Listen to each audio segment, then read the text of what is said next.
Welcome to Nonsense, Season 3, Episode 33, our big story and our second show of the week. I'm Jeff Parker. I'm Stittle. This time we're looking at Ghost in the Sky, how the B-2 redefined air power. Up next. Where else would you find ghosts? Hey, last week we flew the B-2 stealth bombers to Iran. I remember when this thing was coming out, and it felt like it was when I was almost still a kid. Sure. I mean, it was a long, long time ago. To my knowledge, we didn't fly it. I'm pretty sure you and I can barely operate an automobile. We, the U.S. So you helped pay for it. I have news for you. That's true. I like the earmark. I put on my taxes. I go, for B-2 only. That's what I put next to the final amount. Why was this the plane of choice for this mission? And more importantly, why even a plane and not a drone? It seems like a drone could have delivered Good question. a big payload. Maybe not this big of a payload. The payload, these bunker buster bombs are very, very not small. Mm-hmm. They're massive, right? They're 30,000 pounds each. It's a school bus. Yeah. And they're like 40 feet long, something like that, or 3 feet round. They're gigantic. They're big. They're massive. You're not going to send that over with a drone. There's no way. More importantly, the B-2s are incredible because they can take off with their munitions from Missouri, where they all live, and fly literally anywhere on the planet. Do what they need to, well, as long as it's not raining. If it's raining, it gets complicated. But if it's not raining, they can fly. Rain is the enemy of the B-2. We've spent billions of dollars. It's amazing. And at no point in the design process, they're like, what about rain? Like, shut up, Carl. These don't go where it rains. We didn't want to put a windshield wiper on it? Easy. You're going to get recruited by the DOD if you keep talking like that. No. So the B-2s can take off from Missouri, go literally anywhere in the world, do what they need to do, typically dropping munitions, and then come back and land in Missouri and never land anywhere else. I am fascinated by this plane. And it's really an incredible vehicle. And you know more than I do, so I'm going to ask you lots of questions, and hopefully you can tell me what's going on. All right. The unseen hammer, the silent dominance of the B-2 bomber. Let's go. I'm very silent if we're talking about it.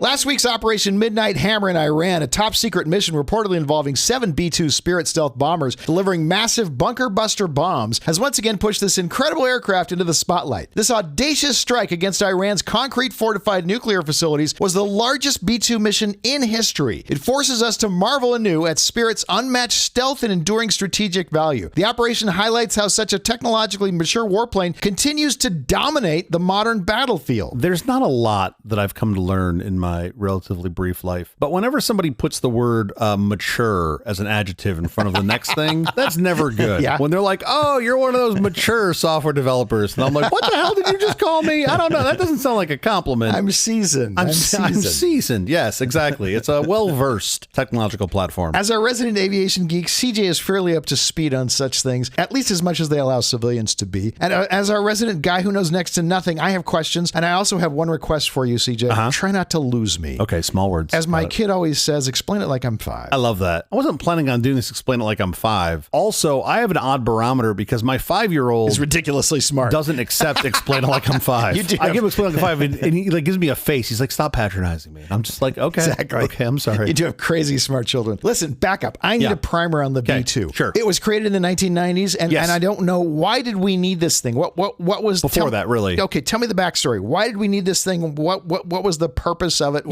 So, okay, great question. We, as you know, as Americans, we've been bombing for decades, right? It's basically our superpower. Pardon the pun. It's what we do. It's who we are. It's what we do. Like everything else we do is to make money so that we can make more bombs to bomb it out anybody that's not doing what we want them to do. So we had the B-52, which, just to be clear here, first flew in 1952. This is a plane that is still in service in form today even. Is that where the name comes from? The B-52? B-52? Oh, good question. I don't know. Because it first flew in 52? I don't think that was the plan they took back then. The B stands for bomber, right? No, the B stands for bitchin'. Okay. I'm assuming it stands for bomber, yes. So the B-52 been around for a hot minute. Its replacement was supposed to be the B-1, which was going to be built by Rockwell. So this is sort of first envisioned in the 60s, and that was a bomber that they wanted to do Mach 2, which was sort of the speed of the B-58, which was a sort of short-lived, not very widely known plane, but the payload of a B-52. So they basically said, let's take the fast, light-ish bomber that we have, the B-58, and let's combine it with a payload of the B-52. Okay, stop.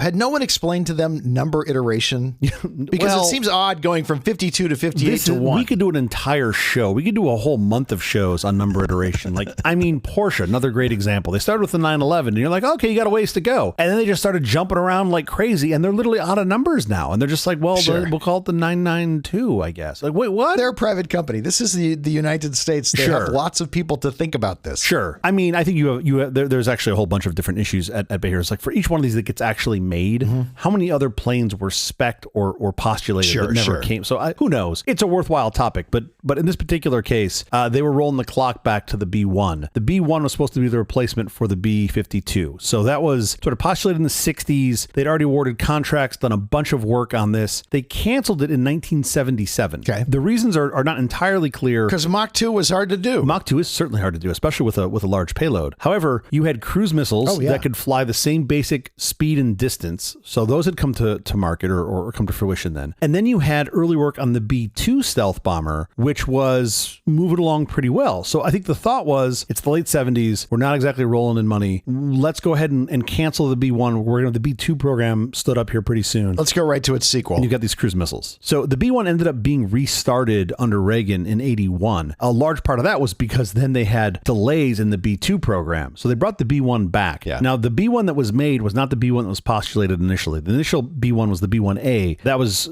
altered. They reduced the speed from Mach 2 to Mach 1.25 at high altitude, and then below the sound barrier, Mach 0.92 at lower altitude. But the point is, they made a lighter version lighter in functionality of the B-1A. They called that the B-1B. They started delivering that in 85. I think they were all delivered by 88. And how many of those got delivered? I think about 100. I think about 100 of those delivered. So we made a bunch of them. Okay. Now, the design targets for it, yes, going fast, big payload, but not nearly as, audacious or grandiose as the B-2. The B-2, long-range, heavy stealth bomber, right? This was developed by Northrop Grumman. No fuselage, no tail of any sort. No fuselage. It's just a wing. It's a flying wing. Really no nothing, which is what's bananas about this. It's just a wing with no, and I'll talk a bit more about this, but there's so many things on an aircraft that are really hard to just remove. There's no engines that are externally mounted on the B-2. They're all inside the wing. There's just a wing. As you mentioned, there's no fuselage. You don't want an engine strung outside of an aircraft, especially if you want to be sort of radar invisible. Sure. Because what's on an engine, right? You've got a turbofan spinning around. Those metal blades are just giant radar. What's the word? Notifiers. Yeah. So you're bouncing radar, and all it's doing is throwing radar back so that you get a huge signature off it. So they're like, let's just put it inside the plane. And then all of the challenges that come with that. It's really incredible. Now, the B-2 kind of feel like maybe they put a little too much into the bag. Compared to the B-1, the B-1B, the one that we ended up making and delivering in the 80s, the B-2 has about a 6,000 nautical mile range without refueling. Yeah. The B-1B is about 5,100 nautical miles when empty, 4,100 nautical miles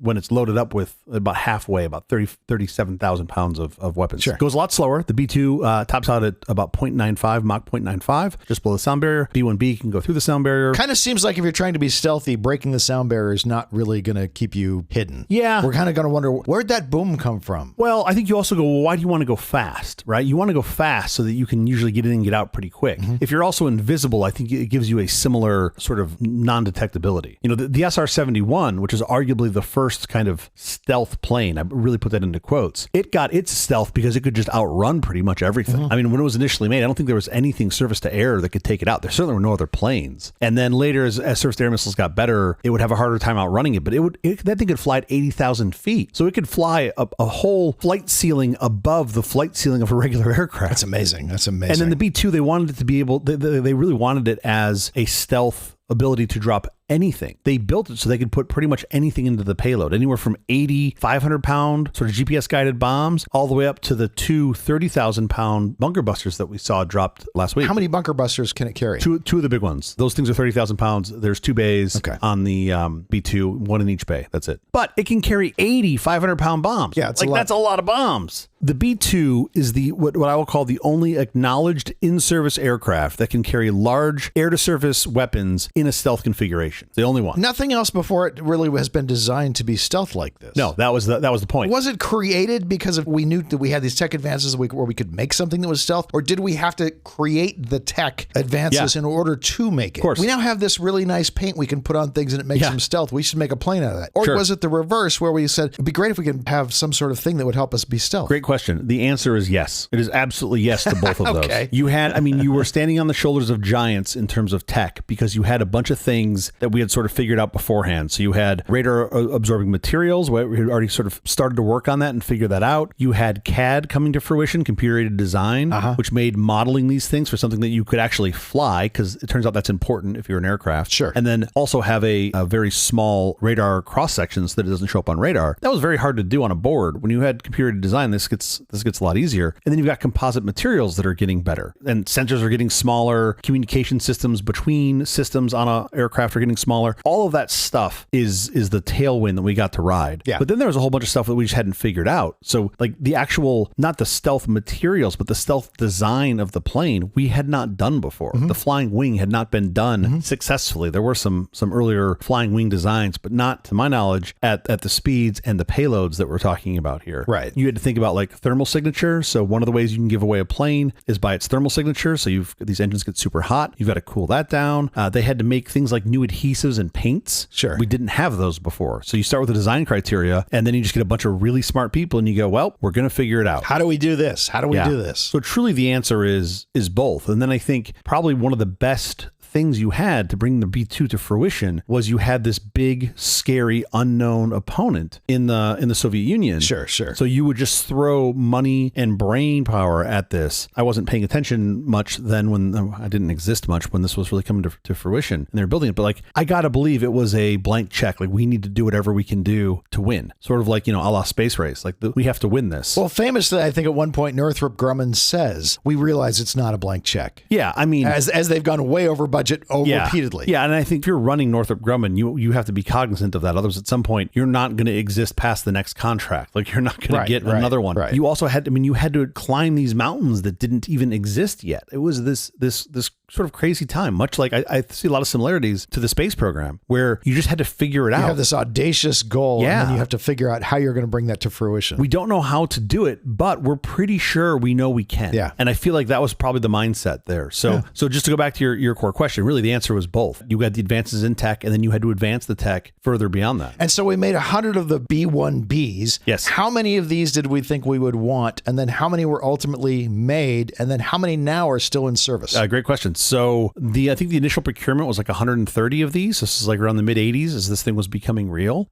They later reduced that to about 75. Why? I don't know exactly why. I'm assuming as they figured out what you think about operational range. I'm not sure they knew that initially, right? They had a target. As that came to fruition, they may have been able to go, oh, this thing can go farther. Yeah. We don't need as many. Like, I don't know that to be factual, but I'm assuming it was things like that. As the plane became more apparent and what it could do, they could probably adjust the numbers accordingly. And they were what? $2 billion each? How much were they to make?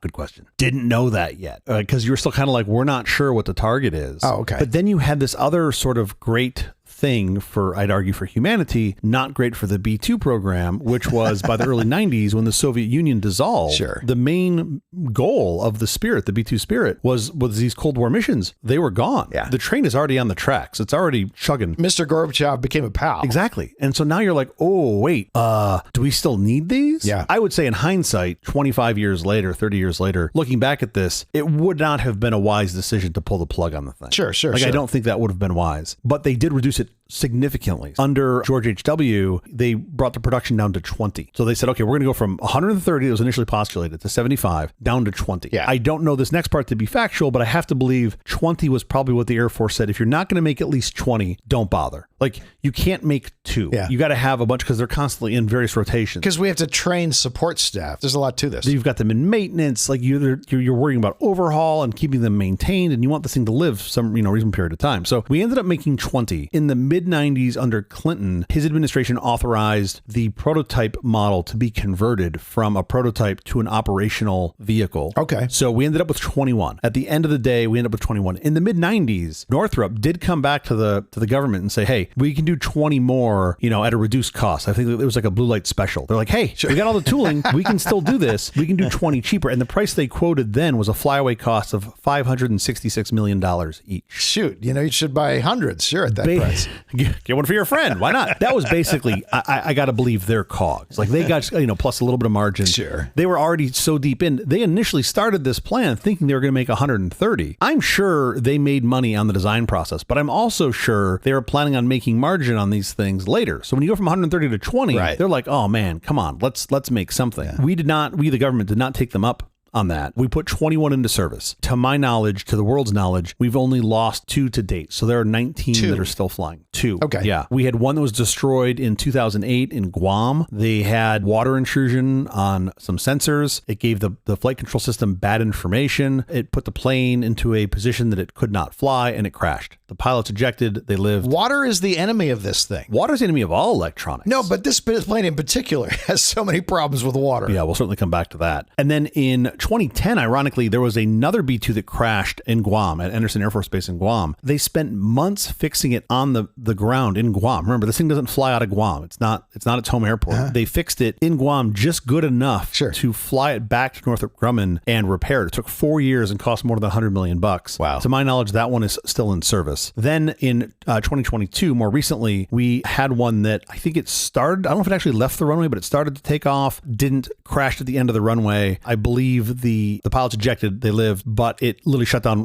Whiteman for like a week. They grounded the fleet. Oh, wow. It was a bit of a mess. That one they could have fixed. The Air Force decided not to. I got to believe by that point, 2022, you're only planning on carrying that plane for another 8 to 10 years. Right. They just said, you know what? I think we can live without it. Yeah. Interesting. So of the sort of 19, they're not all available for combat at any given time. Typically, there's at least one in a long-term sort of depot for maintenance at Northrop. You've got 2 or 3 that are in some sort of heavy maintenance at Whiteman, which is their home air base in Missouri. Okay. And then there's usually up to 1 or 2 in flight testing at Edwards. Oh, okay. That is interesting because if you've ever been to like a game at the Rose Bowl or the Coliseum, sure, of course, when they do a flyover, a lot of times they'll bring a B-2. And I always made a very broad assumption that came out of Whiteman. And I'm like, man, that is a long way to fly. Right. But then they'd have the pilots back for like halftime. And I was like, oh, okay. They're flying out of Edwards. They don't land at Whiteman. Well, no, but they're landing at Edwards. Well, no, but I was assuming, because again, these things, they're a pain in the ass to maintain. Sure. I don't think a lot of air bases can support them. When I found this out, that there's usually a couple in flight testing at Edwards, that makes a lot of sense then. The one you're seeing at the Rose Bowl is the one that's based out of Edwards, not the one that's based out of Whiteman, is my hunch. Sure. I mean, when you are the Air Force, you can get places pretty quick. Oh, for sure. CHP has lights and sirens. They get there pretty fast. Kind of as fast as you can by surface. But as soon as you get to the Air Force, like, those guys win. So the Air Force did not want to repair this thing because it was too expensive to repair. And the previous one, they did repair, the one that had been in the water. This was before they figured out that if you get the plane wet, you can put it in rice and it should dry out okay. Yeah, this was the Elon Musk Cybertruck. If it gets wet, you just put in a giant bag of rice. And you're good. No, to be clear, the 2008 one, they crashed. They did not repair. That one was decommissioned. The 2010 one crash in Guam, they repaired. The 2022 crash in Whiteman, they did not repair. Yeah. To my knowledge, they have not decided what to do with that airframe.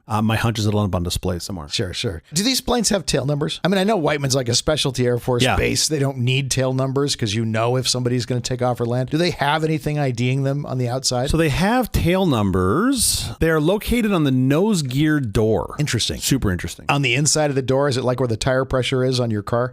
Bob, it says 35 PSI. My gauge is at home. What do we do here? Real quick, I need you to explain Whiteman to me. Why Whiteman Air Force Base in Missouri? Oh, great question. So the middle of the country, I think that's probably the biggest factor is you can get to either side. Not that you're not going to be doing missions within the US, but if you have some adversary, you have some mission that's outside of the US, probably better to be in the middle. I think that also helps because you have, being more central in the US, you're farther away from the edges, obviously. Yeah. Probably a little safer place to be. This is why NORAD is a part of why NORAD is in the middle of the country. Not because Missouri had like a super powerful senator who said, of course we can build the B-2. What part of Missouri would you like to keep it in? Yeah, exactly. I'm assuming that's part of it as well. But I think there's also benefit in there being one site and not multiple sites because this is such an odd bird aircraft. Yeah. So that's why they went with a single site and not multiples, which we love to, generally speaking, as humans, we love to bash on the government for being inefficient, but that actually seems like a pretty efficient solution. Sure. But because these things are flying wings that are like something like 170 feet wide, they require these very unique structures to house them. They use these, they're called extra large deployable aircraft hangar systems. They're 200 feet wide, 400 feet long, and 60 feet high. It's a serious building. Which is nuts. And you can go look at the satellite photos as I do. You can see they've got something like 18 of these hangars at Whiteman. And the best part about doing that, looking at those satellite photos of Whiteman, is then you're almost guaranteed to get a visit from the FBI. I'm sure. So it's like, as I'm like Googling B-2 statistics and looking at this, they're going to just be like over at my house in no time. So when you disappear for about 8 weeks, we'll all know where you went. You'll all know where. But something else that's interesting, this isn't about Whiteman specifically, but about their storage facilities, is the coating on these things, whatever the radar absorbing mat that you and I were joking about being very susceptible to water damage. In order to maintain it, they have to keep it climate controlled. So wild. So the hangars that these are in have these very complex climate control systems, dust filtration, all of these things. And then also, by the way, you've got a giant door on the front of it. Sure. You got to get the plane out quickly. Like, I know you don't think about opening the door taking a long time, but the aircraft's almost 200 feet wide. Right. It's 60 feet tall. The hangar door is 60 feet tall. You can't make the hangar door come up. Yeah. It has to roll to the side. So one of their, their big, like, hey, we did a great job, is that the door can open in 10 minutes. Yeah, that's amazing. Like 10 minutes is considered a low time. I think that's a big part of why they put it in Whiteman. Okay, hang on. I got just a few more questions. Okay. B-52 bomber. We always see these in movies, and they always have 100 soldiers getting in ready to jump out the back of them and paratrooper. Yes. How many people does the B-2 fit? And what are the roles of the people it does fit? The answer is right in the name. 2. You can fit exactly 2 people inside a B-2. There's no other space. A tiny little cockpit, that's inside. It's a tiny little cockpit. The cockpit in the B-2 is the only part of the B-2 that is inhabitable, right? You've got a cockpit, and then everything else is basically functional. So at no point can either of the 2 operators go back into where the bays are, the bomb bays. To my knowledge, no. They can't go out and if a bomb gets stuck and help give it a little push. And just push it and then ride it down. I've seen that movie. Sure. It's a lot of fun. There are 2 seats in the cockpit. There's a little space behind them. They say, quote, it's large enough for an average sized man to lay down. Like, that could mean a lot of things. Well, no, because some of these flights are 40 hours and more than that. Yeah. You would need one of you to be sleeping. You got to rest. The handful of military pilots that I know that have now gone into commercial and fly commercial, they giggle at what they get to do, because you'll go do like a takeoff, you'll do 4 hours of flying, and then you have a bunk you get to go sleep on. Like, you have a bunk in the plane you get to go sleep on, and then another person takes over, and then you come back and you land the plane. I like my pilots well rested. Of course.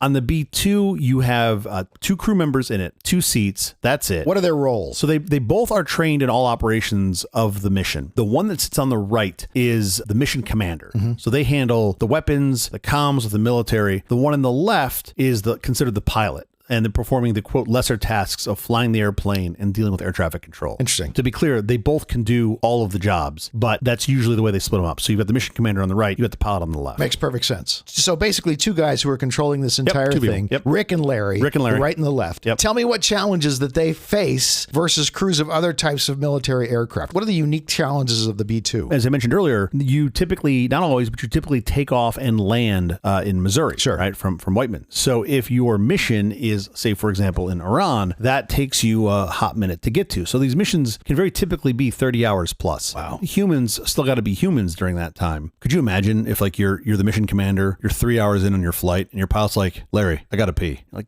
come on, man. We just got up in the air. Now, seriously, pull over. Yeah, pull over. Just land in Greenland. It'll be fine. So in the back of the cockpit, right behind this cockpit space, there's a toilet, there's a microwave. They typically will bring a couple styrofoam coolers containing food that the pilots get to pack for themselves, which I think is fantastic. Interesting. Because Larry's bringing like fish. He's just bringing in like white fish. Smelling up the whole cockpit. Exactly. And he's like, well, it wasn't mine. They're like, come on, dude, there's 2 of us. And then there's typically, I mentioned earlier, there's like enough room for the quote average sized man to lay down. For long missions, and I thought this was kind of fascinating that the crew gets to pick, apparently. Yeah. They'll bring a cot or like a camping pad or something. Apparently that is not standard issue. That did not seem to be considered when they designed this plane. Like, kind of seems important. It feels a little rushed. Like, this plane feels like when they designed it, they were just like, oh, I should go over and bomb stuff. And they're like, oh, okay, are we going to land in between for fuel, for refreshments? Like, what are we going to do? So they don't have a lot. I mean, it feels a lot like camping to me. It does feel like camping at 40,000 feet. In the cockpit. Yeah. Camping in very cramped quarters. Very cramped quarters. Yeah. I've read stories of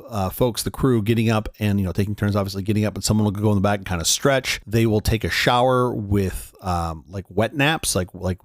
Oh, yeah, towels. sure. I read this in 2 separate accounts where they will commonly do their hair. Apparently that helps them feel a little more refreshed, which I can totally appreciate. Oh, my word. Right? Yeah. Like, because you just have to reset. There also have been multiple references to what they call government-issued, quote, go pills. What's that? I don't know what it is. I'm assuming it's some sort of, speed. caffeine plus. Yeah, some sort of speed that they can take for small doses to keep them awake and going. Ugh. I'd call all of those decent-sized challenges. And because you can mid-air refuel, which, by the way, they are known to do under missions in complete darkness. Wow. No lights on the plane, no lights on the refueling plane, and they've got to fly in behind a KC-135 or KC-10 underneath it and connect to this boom to refuel. Yeah. Let me just remind everybody, you have no vertical stabilizer. So if you hit a crosswind, it's extremely bad. Oh, sure.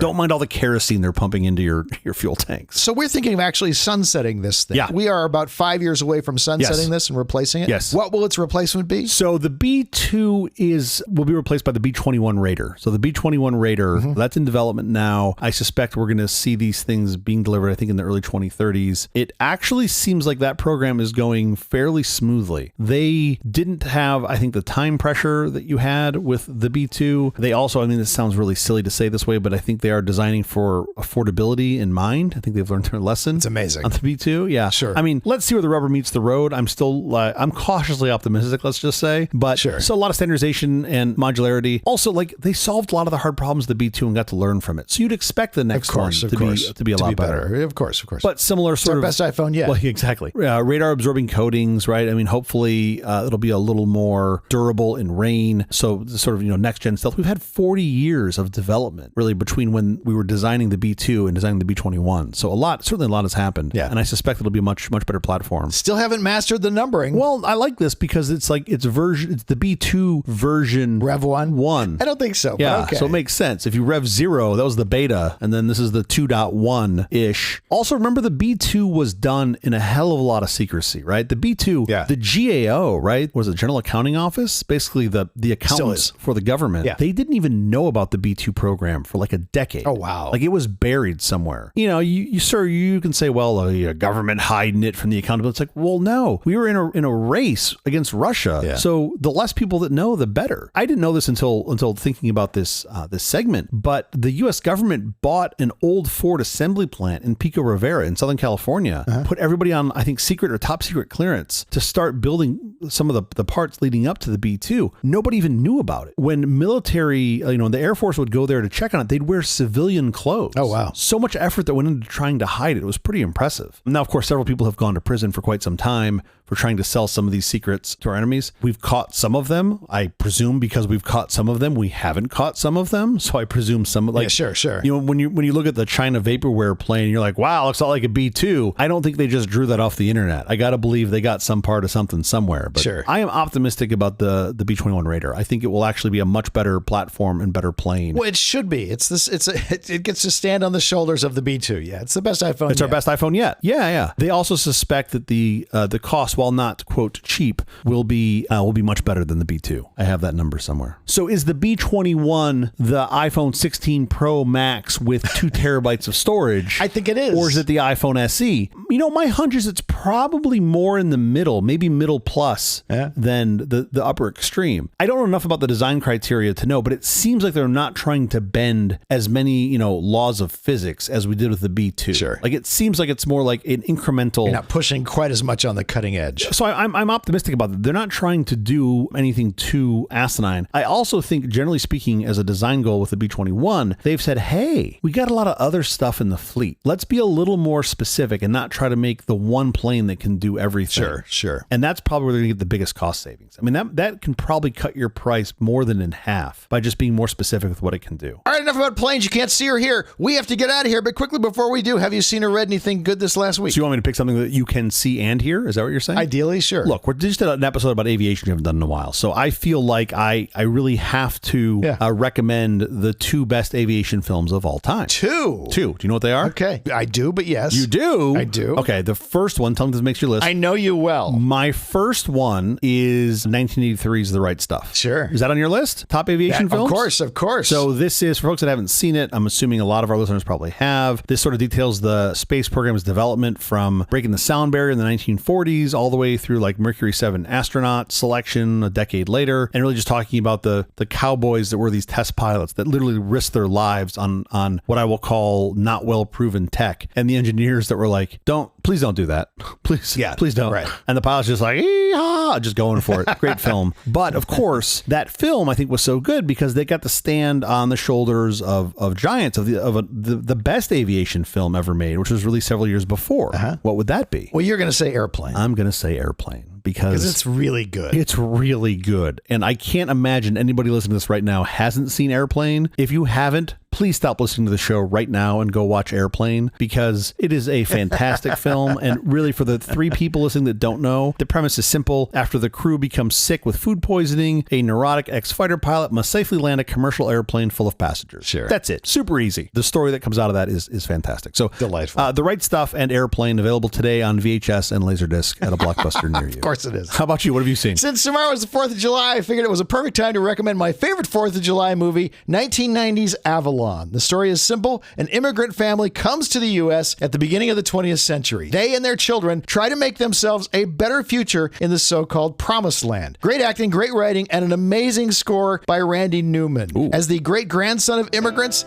this movie kills me. I've seen it many times, and yet every time, 10 minutes in, I'm a complete mess. Avalon on Amazon Prime now. I have not seen this film. I feel like I need to go watch it. This sounds pretty interesting. It's really good, and it starts out with the 4th of July and the fireworks. It's a great 4th of July. That's amazing. Watch. Sounds awesome. I'll check that out. That is the episode. Thank you for joining us for all this nonsense. Truly terrible podcast about aviation from The Awful Company. Visit us on the web at nonsense.productions. I'm Stu. I'm Jeff Parker. If you like this program, please follow, download, subscribe, and like at Apple Podcasts, YouTube Music, Amazon Music, AntennaPod, iHeartRadio, Spotify, my favorite Overcast, or wherever you may get your podcasts from. Nonsense Studios are automated by Home Assistant, open source home automation that puts local control and privacy first and is powered by a worldwide community of tinkerers and DIY enthusiasts. Forget Alexa, HomeKit, SmartThings, and Google Assistant. Those are children's toys compared to Home Assistant. I love us plugging the open software. We'll be here every Tuesday and Thursday morning for more nonsense. Please join us.